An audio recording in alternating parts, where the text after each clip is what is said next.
нигоҳи нав бо бонаи зебо фарангиси дунё. аввал салом надода накарда ҳатто хаёл. ассалому алайкум азизони дил ва бозам лоиҳаи нигоҳи нав меҳмони кошонаи шумо аст. медодааст ин савол. хуб барои чӣ бонуҳо 8 март сюрприз интизор мешаванд? вақте интизор мешавӣ сюрприз намешавад ку? ман гиря кардам, баъд аз кастинг гузаштам, маро интихоб кардан, аз байни бисёр одамо маро интихоб кардан. шумо ин ҳолатро аз ҳеҷ кас нашунидаед ва рӯбаро ҳам нашунидаед? ман Маша ҳастам.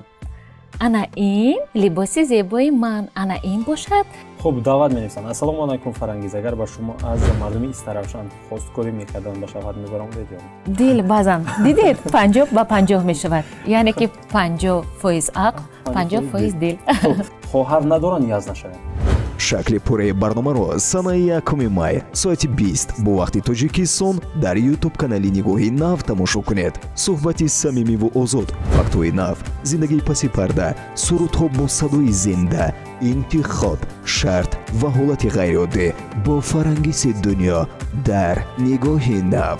ҳамеша бо шумо фарангиси шумо.